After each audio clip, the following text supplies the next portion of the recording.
I wish. Yeah, I wonder if we got any of the mink.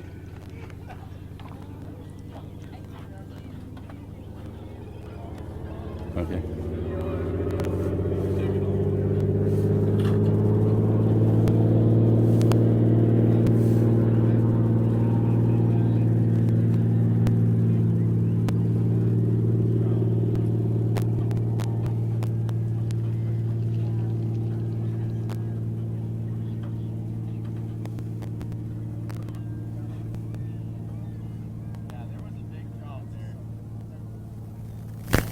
Yeah, I think we're back. Okay.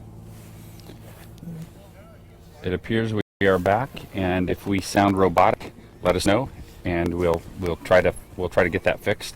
You may have missed what we were talking about and what we were trying to show you, but just a few minutes before we, or a few seconds after I went behind the camera, I tried to show you a mink that had come up and joined us on the It platform. was your zealousness, I think, that killed it. Yeah, I may have nudged a cable or something and disconnected us ever so briefly, or it may have been a coincidence with something else going on. But sorry for that. But we are back now, we hope, and hopefully not sounding robotic. And what we were talking about is how voracious hunters that mink can be, and the types of critters they go for. Mike has posted a video of a mink encounter he witnessed. Was that 2 years ago? A couple years ago. It's on the Katmai's Flickr page. So if you'd like to see that, it's a short video of. Well, you can tell them. Yeah, it's a short video I captured of a mink actually catching. I didn't see the catch. I saw the aftermath. I saw a mink dragging a rainbow trout out of the river right here, and the trout was nearly as big as the mink. It was pretty large. So you have this mink.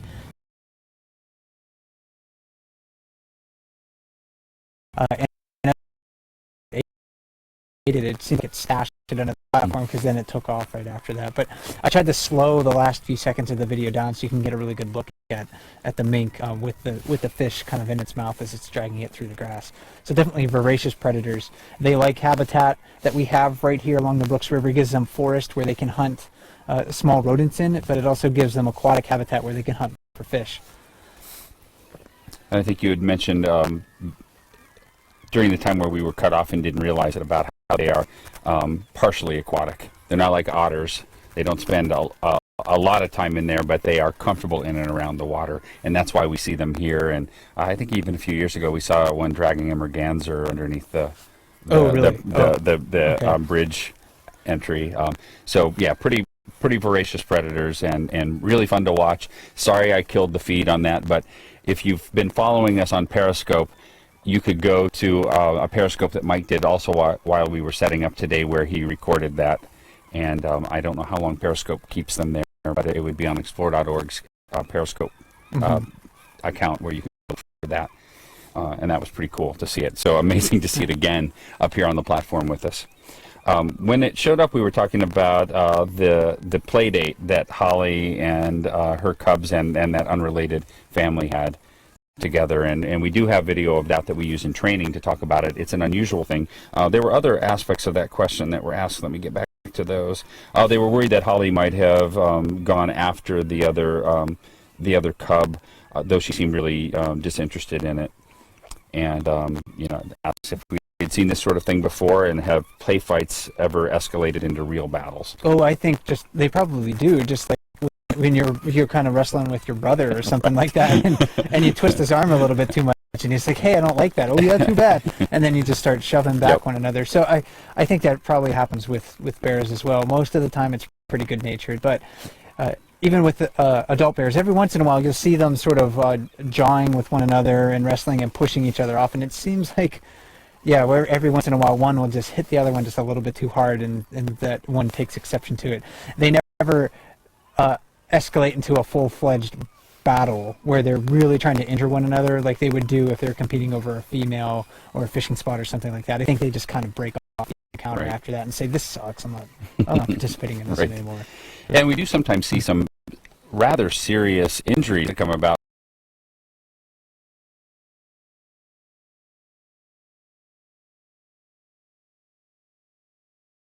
side of a bear when they.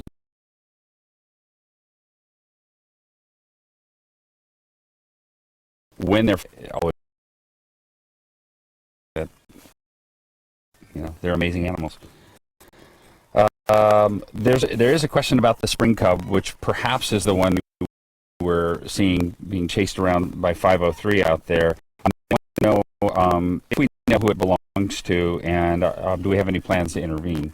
No and no. I think would be the short answer to it. Yeah, we don't know who it is, and it's Park Service policy to not intervene in natural processes, and part of a natural process that occurs around here is the potential abandonment of cubs, or the injury of a bear, or a sickness that a bear may have, and the Park Service would not intervene unless that injury was caused by one of our actions, and we may not even be able to intervene in those cases. Sometimes it's just not feasible to do so, and we've had to address this a number of times over the last couple of years. We had last year 503 get abandoned by his mother 402, and he wandered around for a couple of weeks here, and we answered the same question a lot about why aren't we intervening. And what we always try to remind people is that every one of these animals deserves a fighting chance to survive on their own. If we go intervene, there's really no way that we can intervene in a way that allows it to still have a chance at living its life in the wild. Yeah, because if we were to catch a bear, raise it, and get it to a point where it would be able to take care of itself, it would have imprinted on the human world too much.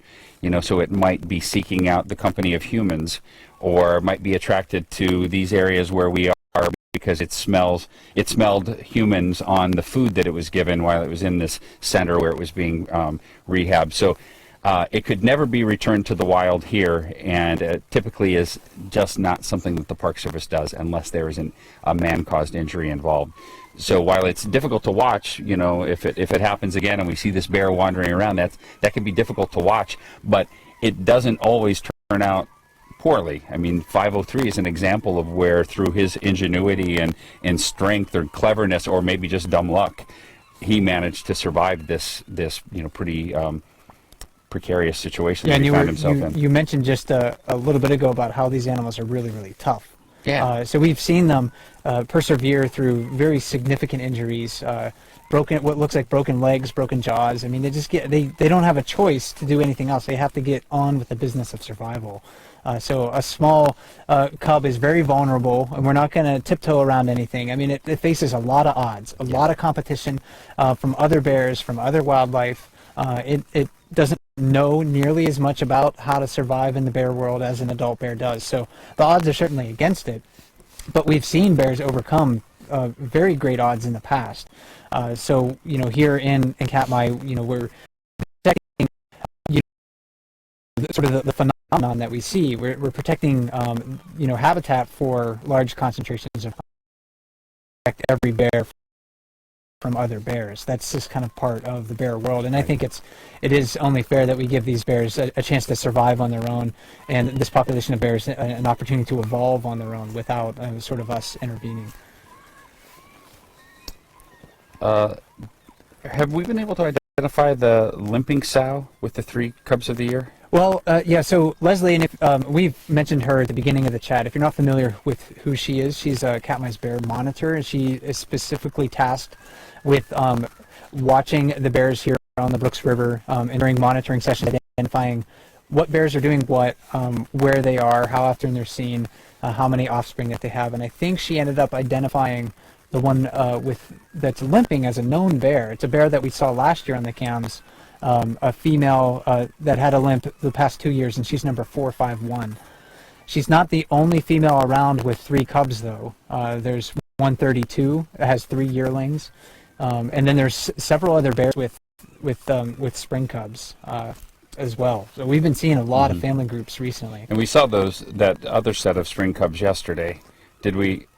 Do we have any idea who that was? No, I don't think so. They were fat. They were fat. I mean, but definitely not her cubs. Not 451. It wasn't that family, because the sow wasn't limping, and that was the other part of that question. And that's a persistent limp that she's had for the past several years. So again, another example of how bears are tough. I'm sure whatever injury that she had was painful at the time. It doesn't seem like it healed properly, but she's raising 3 cubs. So again, they were porkers. Yeah, and they looked pretty fat and healthy. So Yeah. she was doing her best and doing well. There's a question about 747 and 856. We were seeing them regularly at the falls for a while, a couple of weeks ago, and now we're not really seeing them. Are we seeing them elsewhere around here? Or why do you think we're not seeing them? I haven't seen 747 in a couple weeks, or at least a week. I don't know the last time that I saw him. So he was giant when I saw him, really, really fat. So maybe he's just wandered off somewhere else just to relax or to fish, whatever it happens to be. 856, I only saw him, I think, a couple of times. I suspect that some of these bears may know of other places to gain food at this time of the year, so maybe they're wandering to some of those other spots, but we just don't know. There's a question about that too, about how is the water level and perhaps stronger currents causing some of the bears to look for fish elsewhere. We know that when the water gets deeper out here, it's harder for some bears to get the food if they're not as comfortable sticking their entire head underwater, and if they can't reach the bottom, there's going to be parts of this area that are not accessible to them because it is getting very, very deep out there. If we had the underwater cameras working, I think they would all be dog paddling when they went past it there. I don't think they would be able to really stand there. But you don't have to go very far upstream to get to the shallows again. So I don't know that that's really affecting it. It's just that probably that it was a really good run of salmon this year. That other places have, like you were saying, there's fish in other spots that maybe they're going there. And the berries are ripening right now. We're seeing, I think, more scat around Brooks River, at least, that has berries in it. So the bears have started to graze on those too. And while a pound of berries doesn't equal a pound of salmon, I can also imagine that a bear probably wants to change a diet. Maybe some bears prefer a little more berries in their diet than other bears. Some bears probably are very tolerant of eating a lot of dead, rotten salmon. It seems like 410, she never leaves. Right. She's always down here. She's always eating a lot of dead salmon. But other bears, they may have it's a secret to a long life. Yep, a slightly different palate. So yeah, she's found the fountain of youth, it seems like. That's right. Let that be a lesson to us all. Rotting salmon, the key to a long life. And if you maybe just discovered the bear cams this September and you're wondering, well, how do I get to know these bears a little bit more individually? We've been throwing around a lot of nicknames and a lot of numbers. You can download Katmai's Bear ID book.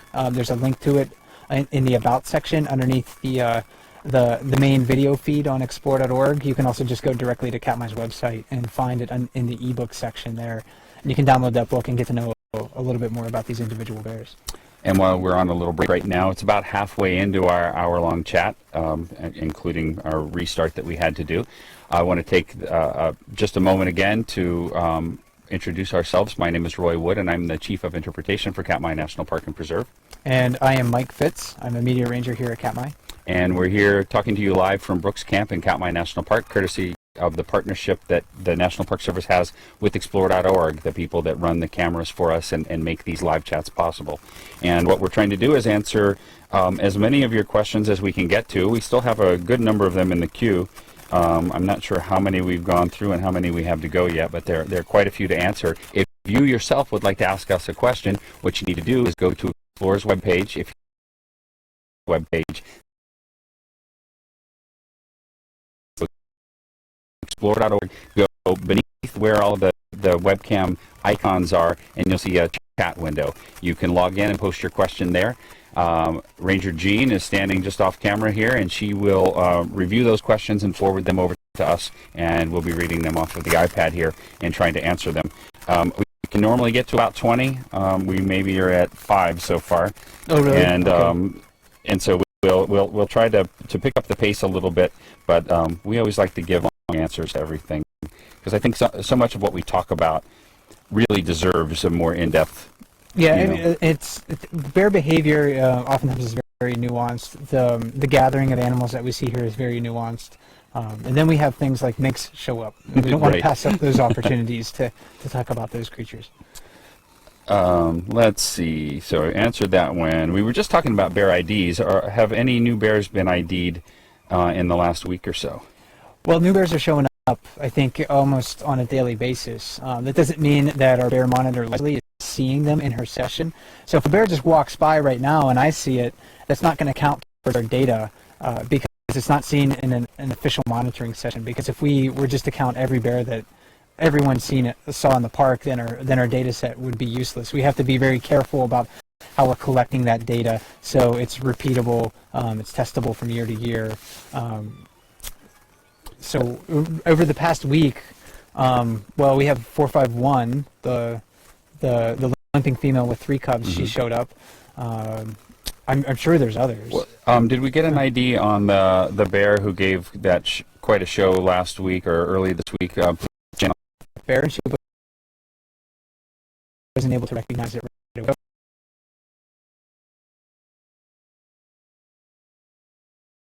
Photos from past years to try to match up these bears, and that may take her the rest of this monitoring season to do.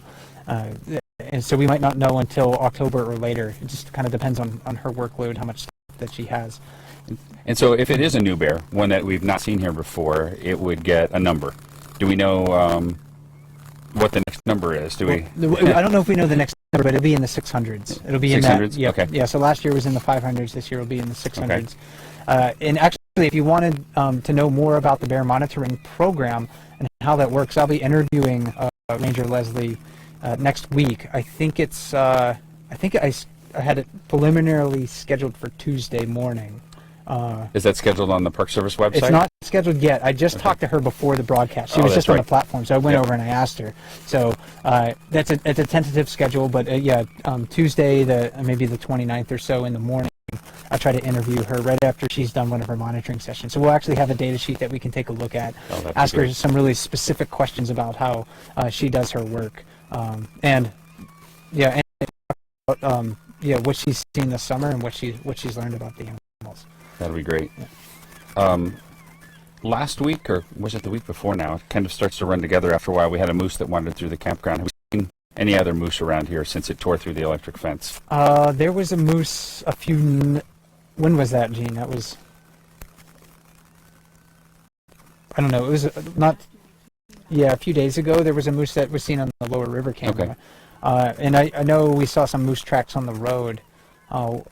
Or I did anyway, walking down it yesterday. So there's probably a few in the area, but not a whole lot of regular sightings. Certainly there's far more bears along the river than there are moose. And far more moose this year than I think any other year that I've been here. And it's probably the same moose or 1 or 2 moose. But moose typically don't spend time in this area, probably because there's so many bears around. And it's not a very good place to find yourself if you're a moose, especially a moose cow with calves in tow. Just devoid typically of moose. In fact, devoid of a lot of other animals, at least when bears are here. I mean, we don't see that much other than, the bears and some smaller animals like, maybe the ermine and the mink and things like that until the bears start to thin out. Like wolves tend to make more of a show before the bears are here and after the bears leave. Have we seen any wolves in the last month or so? I have not, but I know people have heard them howling from the campground within the past month. Okay. So there's still some around, and howling is a long-distance communication tool that wolves have. So, this is obviously a part of some pack's territory, and it sounded like the people that I talked to, it sounded like the howling was coming from the slopes of Dumpling Mountain. Okay. But the mountainside, as you know, behind us is very thickly vegetated, so to find a wolf on those hillsides is going to be nearly impossible. Right. They're going to have to walk along the riverbank where we can see them pretty easily. And we will see typically more wolves and foxes and other things as the bear numbers start to thin out at the end of October and into November. So that's something to keep tuning in for if you want to see how this place progresses as the seasons pass. And we are very much starting to feel wintry here in the mornings, at least. We've had frost. We were all pretty cold up here when we were setting up because there's a little bit of a breeze. That we have on right now. You have 1, 2, 3, 4, 5 layers that I can see, and I'm betting there's another layer underneath. No, that's there. That's it. Okay. Yeah. So it was a little chilly. It definitely gets worse around here. I mean, in the wintertime, we can have temperatures that swing pretty wildly. It could be 35, 40 degrees and raining one day, and a couple of days later it could be minus 30. All over the place with the general trend to be pretty cold and hospitable. Most years the lake out here freezes completely over, and the river will be mostly frozen with a few things here or there, which is one reason why it's, you know, that bears don't stay in this area, even though there might be rotting fish well past that time. They just don't have the access to the river that they might have if it were always open. Like this was fed by warm springs. They might, you know, be able to stay a little bit longer. When they leave here, where are they going? They're going to the surrounding mountains to den, probably. So we can't see them right now because the cloud ceiling is really low. Yeah, especially over that direction. Yeah. So within a dozen miles or so, there's many mountains, and the bears tend to choose denning sites up in elevation. So they'll About go up how high? about 1,300 feet or so. It seems to be average. Most dens and some past studies done were below 3,000 feet in elevation. They like to choose really well-vegetated slopes. They are not known in Katmai to use rock crevices or caves or anything like that. They tend to excavate a den into those steep hillsides each year. And you explored a den a couple of years ago. What elevation was that at? That was actually close to the summit of Dumpling Mountain, a few hundred feet below it, so about 2,000 feet in elevation. And if you'd like to see that, you can go to the Parks Flickr page, and there's a short video of Mike exploring that bear's den. There might be some questions in here about the dens. I haven't scrolled through all of them, but we do get a lot of questions anytime we bring up hibernation in the dens about the size of the dens and the location of them. So we'll talk about the location. How large was the one you went in? Well, it was big enough for me when I was squatting down, and you'll see in the video, when I kind of squat down, I could easily crawl through it on all fours. I couldn't quite, walk into it, but I did have to get down on all fours, but it was really easy for me to crawl through there. And it went back about 5 or 6 feet. There was a larger chamber back at the end. It seemed Could you turn around inside? Oh yeah, I could easily turn around inside. Okay. So yeah, I could squat down on my feet, and my head wasn't touching the ceiling, and I could look around quite comfortably in there. So, and inclement weather would have been a great place to hide out for a little bit. Any smell? No, clean. Just dirt? Just earth. Smell of dirt? Just smelled like earth. So it's clean. Didn't have. I didn't see just some roots and rocks. That was about it. I don't know where this one might fit in other conversations, so we can just answer it. How long is the bridge? About how long? Is it like 120 yards? I believe it's something like that. It's across the river diagonally, so the river is not 120 yards. I think the river's about like 90 yards across in this area. So it's just a little bit further since it cuts diagonally across there. Is that even in the shot? I think the bridge is a little bit. The very end of it. It's kind of Yep. We can see a tiny viewfinder, and it's kind of hard to tell what we're seeing. But you guys know what the bridge looks like. So it's about 120 yards long. We do have a bear picking at it right now. What you see a lot this time of the year is bears cruising, of course, through all of these areas where fish are known to collect. We talked a lot about that during your play-by-play yesterday, that they go to the same spot over and over again. Individual bears will hit the same spot, and every bear will hit the same spot. So they all have kind of the same routine if they're familiar with this area. And one of the routines is what this bear is doing out there right now, which is to just cruise along the edge of the bridge and look for one of those rotting, like, what did you call them the other day? Like, you didn't say meat bags, but like a plastic bag filled with pate or something. They're really soft, and they just wrap around the struts on the bridge and get caught there. So the bears will cruise up and down like that one's doing, looking for a fish that's collected there. And when the bridge comes out, which will probably be maybe middle of next week, maybe the end of next week, when the bridge comes out, you'll see bears immediately come in and investigate all the fish that get shaken off of the bridge. They're definitely drawn to that activity. And I think it's different. I mean, they're used to seeing the in the water, and when it's taken apart and drug up on shore, it not only maybe smells interesting, but it looks very interesting too. So again, bears are very curious animals. We saw during one of my play-by-plays a couple mornings ago how 273 walked over to our little sign on the other side of the river and just peeled the paper off of it and started to chew on it. So anything that is interesting to a bear, they're going to investigate. And we can't put things outside here and not expect the bear to eventually play with it and damage it, just because they're big, strong animals. And that one was funny because how many times did she walk past that this summer and not pay any attention to it? Oh, sure. I mean, she was And it just went dozens straight of times. for it. Yep. That was pretty interesting. So during earlier today, they saw 132 and the 3 yearlings for the first time. Yesterday, they saw the unID'd sound 3 ways.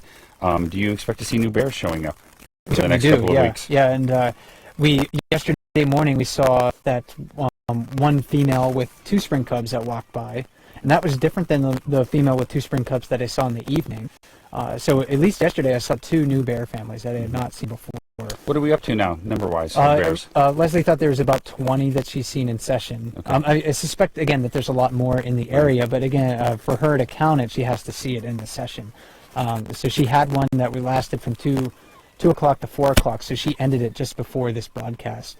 And I was talking to her, and she said there was about 20 that she saw. But yeah, probably several more wandering through the area.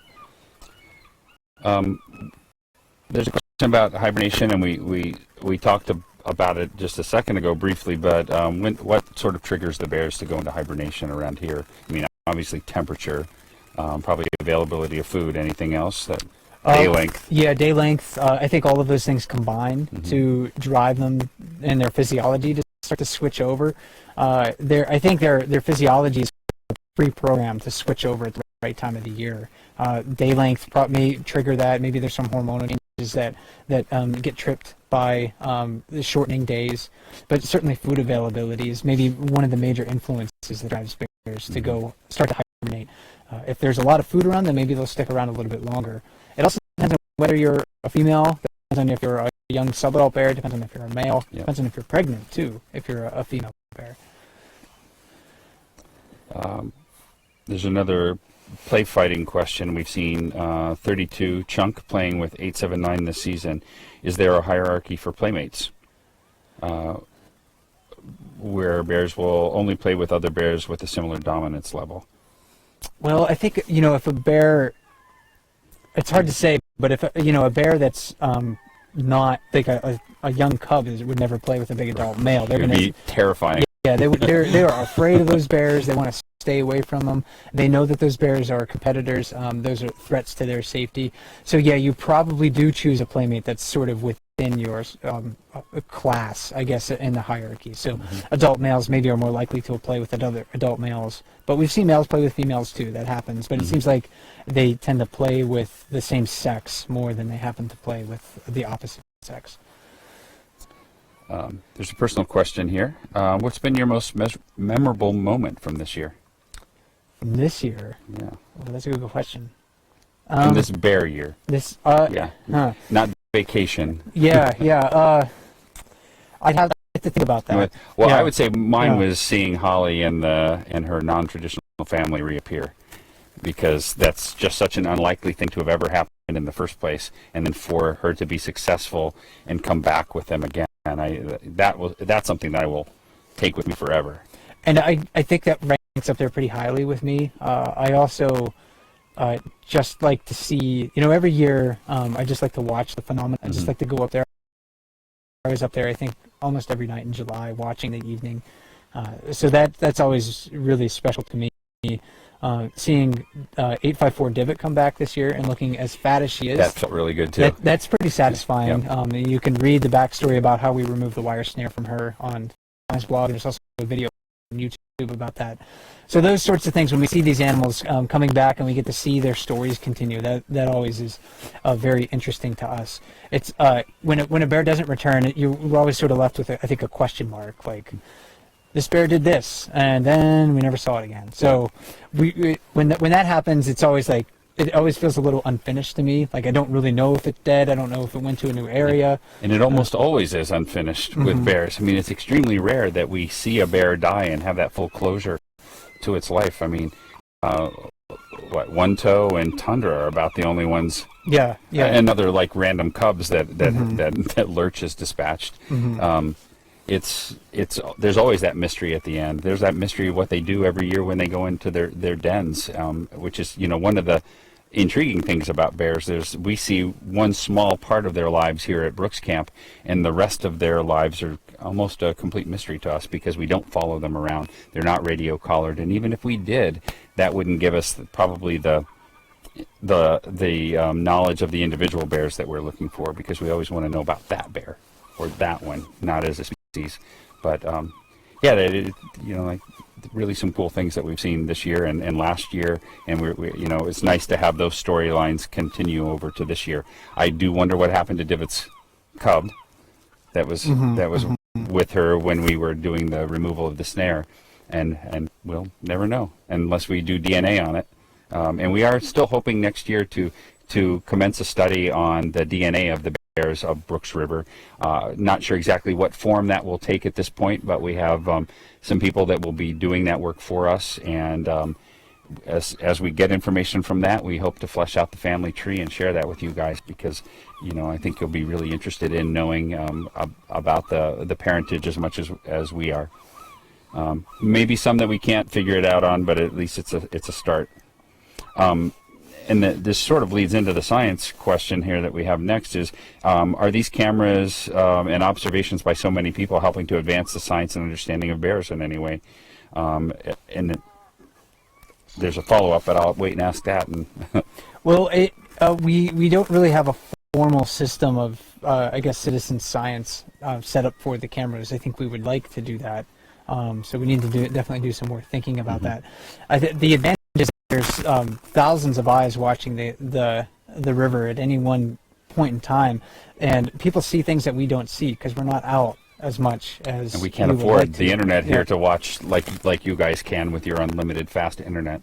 So I think that is maybe how things are advanced here, at least, is that we get to fill in a little bit of these stories with the information that people are seeing on the cameras. And certainly the snapping of photos that you do and posting them back in the chat area helps us when we come back after a weekend or come in the morning, and you guys have already been watching bears for 7 hours by the time we get to work.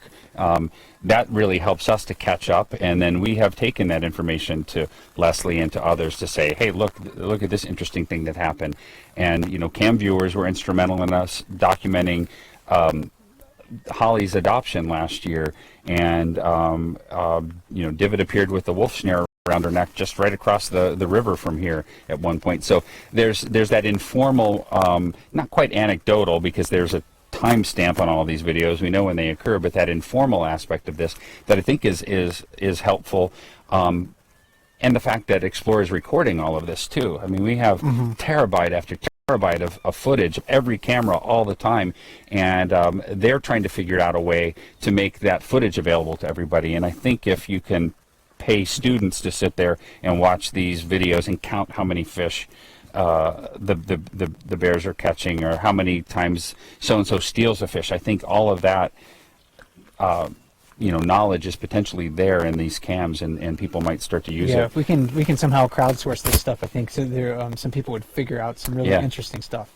And then the follow-up was, is there any research being done using the public's observations? And I sort of covered that without asking the question. I know that there is a group of Park Service and USGS researchers that are interested in looking at the economic impact of the cams, and they're looking at it from are they being affected? Are more people coming to visit Katmai or interested in this area because of the cams, and also other aspects about the time you all spend watching the cams and the economics of that. And it'll be interesting to see what they come up with. And we've always been interested in the formation of this community that we have, because I think that's one of the coolest aspects of this. Not every cam has the devoted followers like we have here, where you guys know so much about these bears and so much about this place.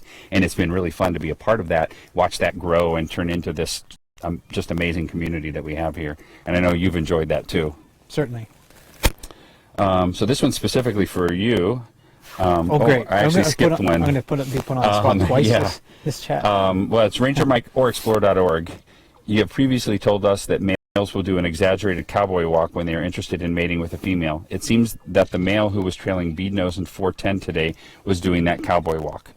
Do bears mate this late in the season? Well, they don't make this late in the season, and I watched the replay of that video, and I think it may look like he was cowboy walking, but he was just really fat.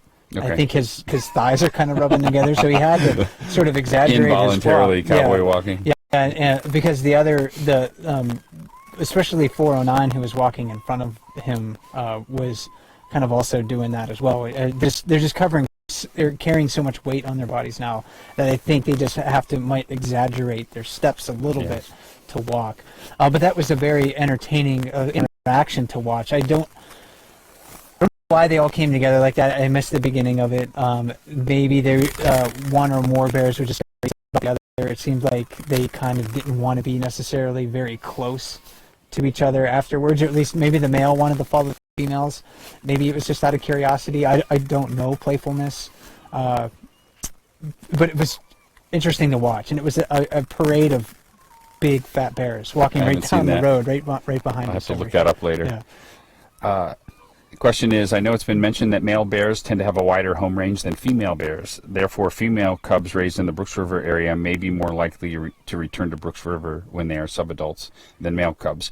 Knowing this, but seeing that both of 503's moms have both spent their time at Brooks River, do you expect that 503 will come back to Brooks River when he's on his own next year? Or do you think he'll explore other territory? It's quite possible that he would come back, but subadult males, they tend to disperse pretty widely, so he may go find some other place. And it's also quite possible we won't recognize him when he comes back. Does he have any scars or anything that really easily distinguish him from every other long-legged, scruffy, thin subadult? Not that I am aware of. I haven't seen anything. And his behavior is going to be different too. Yeah. Because he's not going to be part of that family that ranks a little bit higher in the hierarchy. So maybe he's going to be testing his boundaries, but it's certainly not going to be to the extent that he's doing it now. So we'll see a behavioral change in him. He'll come back, of course, much thinner because he lost all his weight, if he does come back. So that's, again, another part of the story that we'll have to look for next summer. We can't really maybe answer that question too well right now. It's a little bit after 5, so we will have to pick up the pace if we want to get through the other gazillion questions that have been posted here. They just keep appearing. After seeing 273 pull the paper down off the sign, even though that was a humorous moment, are we concerned that her cub might become a nuisance bear when he's an adult? Well, bears have long memories. There certainly is evidence of bears here in the past getting play rewards as cubs and then being investigated for objects in the future as an adult bears. You know.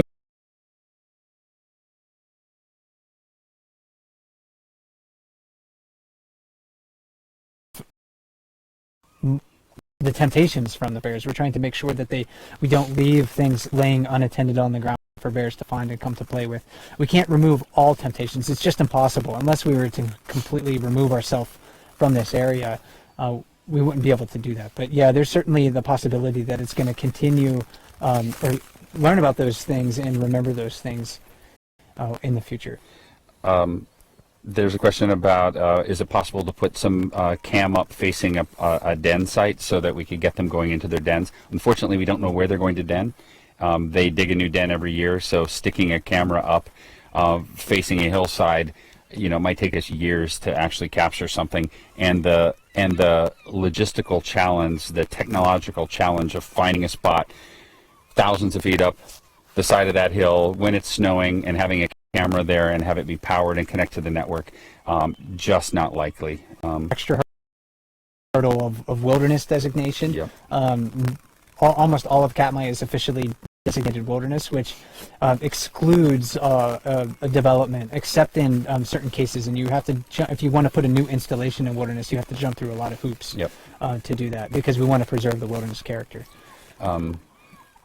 We did capture 2 bears, was that last year, walking on the falls, walking on Dumpling? Was that last year or the year before? It was last year, I think. Okay.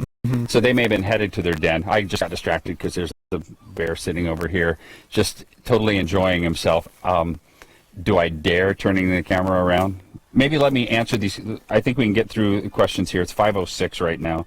Of any of 402's cubs born in 2008, do you know if any of 402's cubs born in 2008 have made it to adulthood? Not that I'm aware of. Yeah, no. I'm not aware of any either. Let's see, there's the DNA question. And I can quickly answer that. When we do start it next year, it will probably be a combination of hair snares, where we have barbed wire hoops that will snag hair off of a bear, and that hair will be collected along with a photo of that bear so that we know which bear it was, at least based on our visual ID. And then biopsy darts that are large bore darts that will be shot into the rump of a bear from these viewing areas, and through the twitching action of the bear's skin, the dart sort of backs its way back out and takes a small plug of skin with it. That's the preferred way, because then you know for sure the bear you just shot.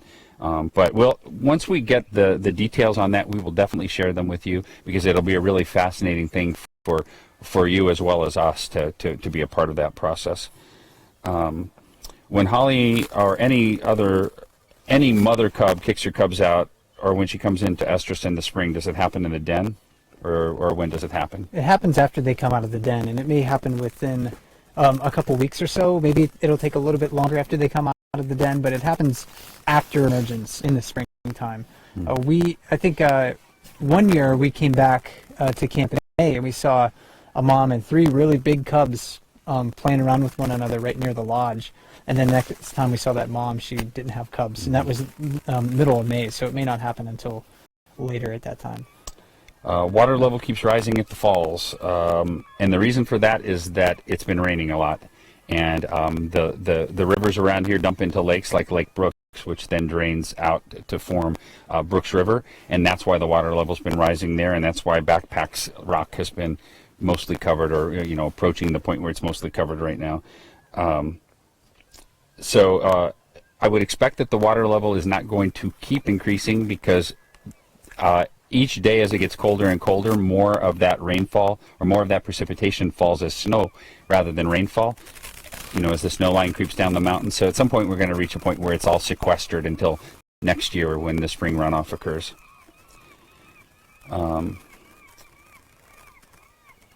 It seems like all the spring cubs have survived this summer and done well. Is that unusual?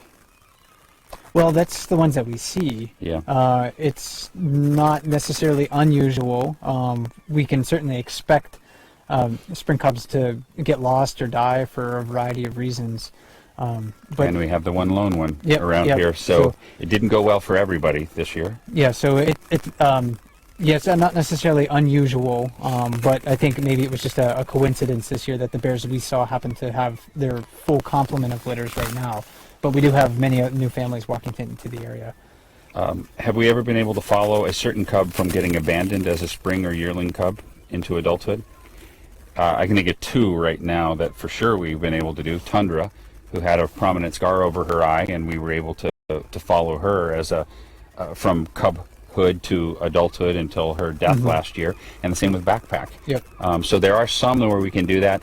It's not typical, because they often lack a distinguishing characteristic that allows us to follow them.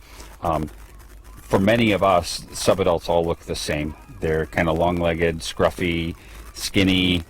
They all kind of look awkward and the same, and it takes a scar or a really distinctive hair color or something like that to help us follow them. Was the week-long rain last week normal for this time of the year? Well, this is a wet time of the year for us. That was a little, beyond necessary. There was a lot of rain in a short period of time. So it's not uncommon. I think some years, some Septembers, we have some stretches of dry weather. September is one of the wettest months when you look at the weather history in king salmon historically. So not uncommon to have a lot of wet weather at this time of the year. Is there any chance that more cams will be set up in different areas of Katmai? Well, as we talked about just a second ago, much of Katmai is designated wilderness, which precludes us from putting cams in there without a rather lengthy approval process to make sure that we are not degrading the quality of wilderness.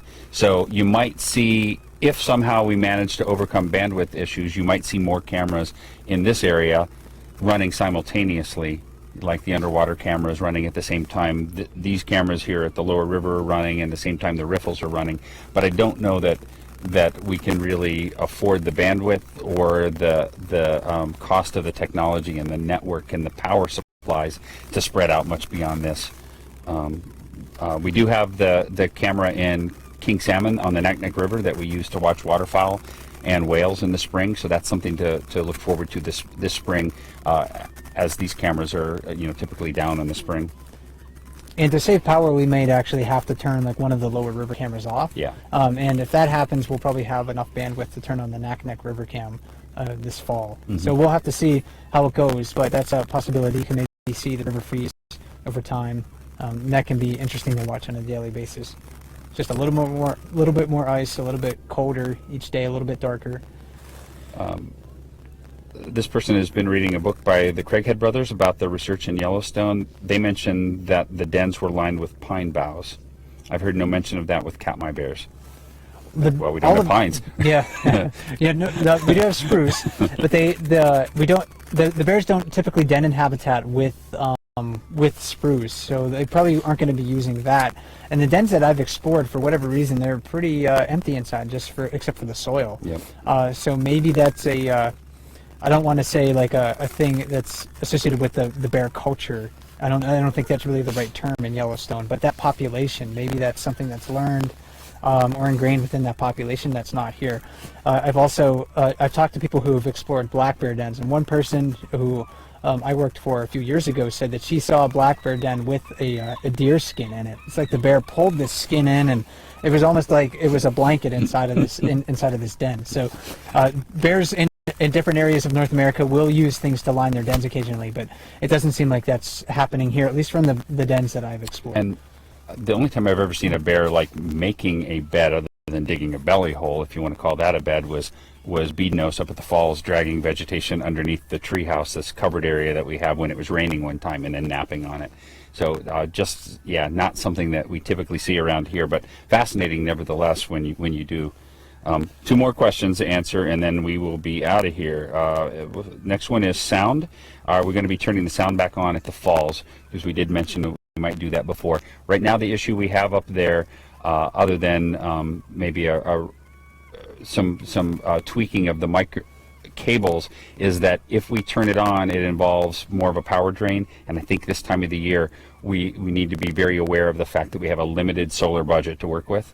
And lots of cloudy days. The days are getting shorter and shorter and shorter, and the intensity of the sun is not very much. That if we're not careful and we turn on too many things, like the infrared emitters, so we can watch at night, or sound, we might won't turn on at all.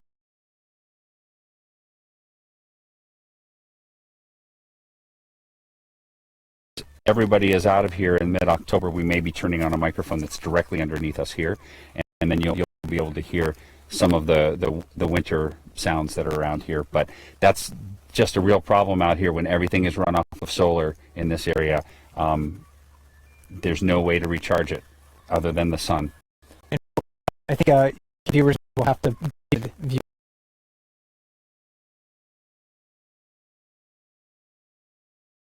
all these cameras down here will have reduced hours to save battery life.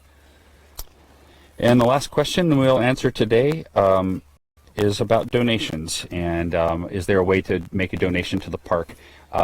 You certainly can. If you go to Katmai's webpage, and I forgot now what it's under on the left side. Is it support your park, or is it business? It's under support your park. There's a link. You can find a link there to donations. But there's a way there where you can, if you would like to donate to us, it's got the address of the superintendent, and you can send a check that way.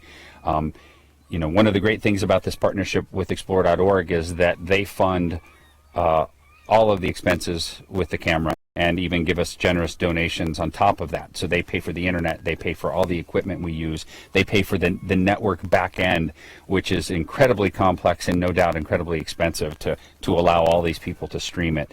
So they're taking care of that. If you would like to make a donation to help out with other aspects of the park's educational mission or resource management mission, you can send that letter off to the superintendent of Katmai. The address is on our website, and we'll do our best to put that to really good use for you. Well, it is now 16 after. I think that probably accounts for our restart in there. Maybe ran a little long, and I got through every question that I think was on here. Thank you all very much for joining us today on the 97th birthday of Katmai National Park, or Katmai National Monument, as it was originally called. My name is Roy Wood. I'm the Chief of Interpretation. And my name is Mike Fitz. I'm a media ranger here at Katmai. And we will see you, what day? Next week? Probably Monday morning. You can join me for a play-by-play. I'll get that scheduled and online. Great. And then you can join me Tuesday for a tentatively scheduled interview with Ranger Leslie about Great. the bear monitoring program. And you can look for those advertised on explore.org's webpage, usually one of the sticky posts above the chat window. We've also been trying to put them on Katmai National Park's website, so you can see what we've got planned for the next few days beyond the very next one. So again, thanks for joining us, and we'll see you next time. Yeah, thanks for joining us, everyone. Talk Bye. to you later.